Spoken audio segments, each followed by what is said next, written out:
Hello friends. तो topic के शुरू करते हैं। यहाँ पे विदेशी संविधानों का हमारे मतलब संविधान पे क्या प्रभाव पड़ा है, इफेक्ट ऑफ फॉरेन कॉन्स्टिट्यूशन। तो अब हम देख लेते हैं। इसमें पहला है कि जो पहला हमारा संविधान लागू हुआ था 1935 का एक्ट, जो ब्रिटिश गवर्नमेंट ने पास किया था, तो अधिकतर सारे प्रोविजन हम वहीं से लिए हैं।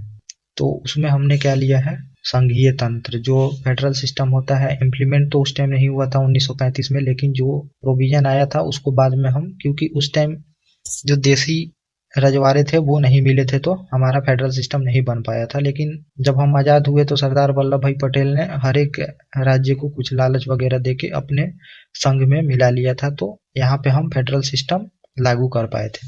और फेडरल सिस्टम मतलब मैंने पिछली वीडियो में बताया ही था, तो आप लोग उस वीडियो को लाइन से देखते आइए। मैंने उसी तरह उसको कैटेगराइज किया है ताकि पॉलिटी को समझने में इजी हो सके हमें, क्योंकि कौन से टॉपिक के बाद कौन सा टॉपिक होना चाहिए ये मैंने अच्छे से सीरियल नंबर बना दिया है, ताकि आप लोगों को समझने में ज़्यादा आसानी हो सके।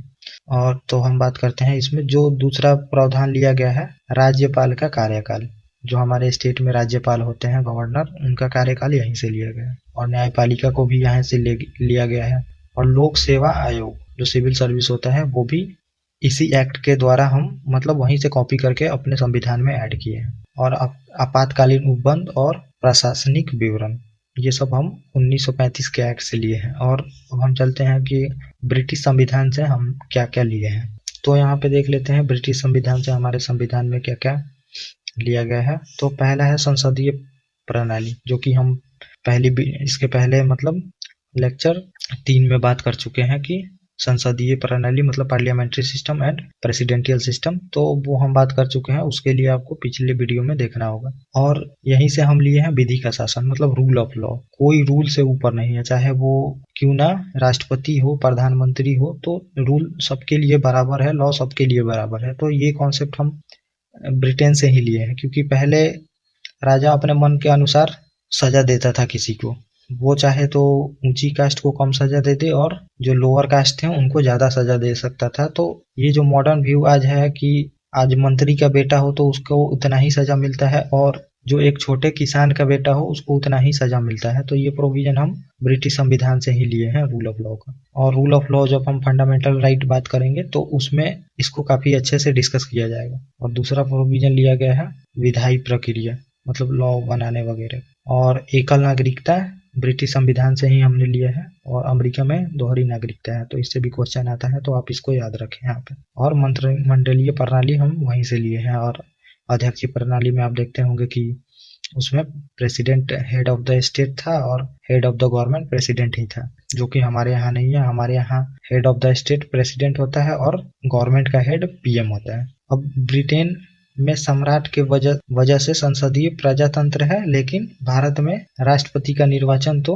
संसदीय लोकतंत्र है। अब यहाँ पे लोकतंत्र और प्रजातंत्र में काफी सारे लोगों को समझ नहीं आता है, दोनों को ही इंग्लिश में कुछ लोग डेमोक्रेसी ही बोलते हैं, तो काफी यहाँ पे दिक्कत मतलब अंडरस्टैंडिंग में काफी सारी दिक्कतें होती हैं। प्रजातंत्र मतलब कि जो हेड ऑफ द स्टेट होता है वो हेरिडेटरी होता है, मतलब राजा का वंश ही चला आता है। और संसदीय लोकतंत्र मतलब कि जो हेड ऑफ द स्टेट जो हमारे राष्ट्रपति हैं उनको निर्वाचन द्वारा चुना जाता है। और अब हम चलते हैं अमेरिका से हमने क्या क्या लिया है, यहाँ पे ये देख लेते हैं। मतलब अमेरिकन संविधान से तो मूल अधिकार लिया गया है, जो फंडामेंटल राइट है वो पहली बार अमेरिकन संविधान में ही, बिल ऑफ राइट पहले अमेरिकन संविधान में जोड़ा गया था, उसके बाद उसको संशोधन करके फंडामेंटल राइट बनाया गया था, जो कि हमने अपने संविधान में लागू किया। सबसे पहले तो यूके में आया था, जिसको मैग्ना कार्टा बोलते थे। तो उस समय कुछ ही अधिकार था, लेकिन जब अमेरिका आज़ाद हुआ तो वो अपने संविधान में बिल ऑफ राइट ऐड किया था, तो वहीं से हमने अपने लिए मूल अधिकार यहाँ पे ऐड किए।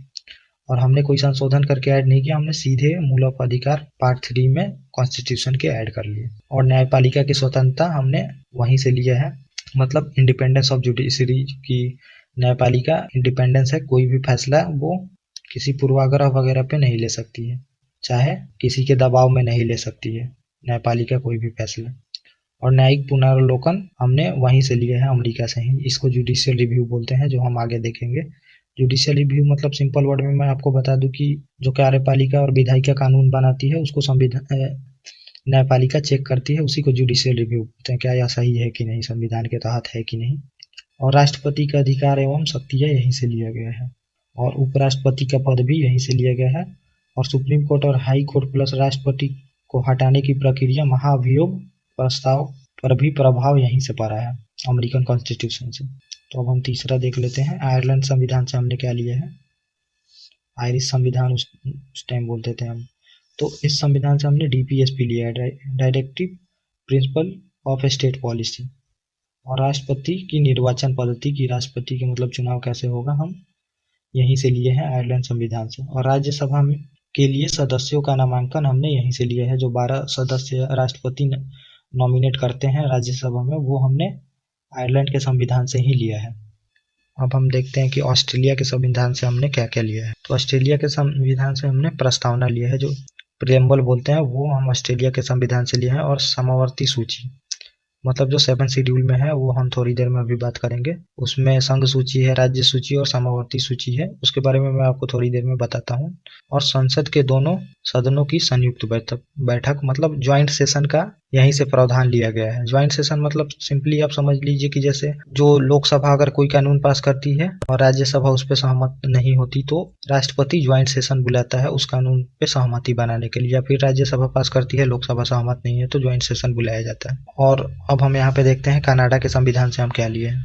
संघीय शासन हम कनाडा के संविधान से लिए हैं, मतलब जो मॉडर्न संघीय तंत्र था, मतलब जो संघीय ढांचा है, वो हम कनाडा के ढांचा को अपनाए हैं यहाँ पे। वैसे मतलब प्रोविजन तो हम वहाँ से ऐड किए थे 1935 के एक्ट से, लेकिन ढांचा कैसा होगा वो हम कनाडा के संविधान से इम्प्लीमेंट किए हैं अपने यहाँ।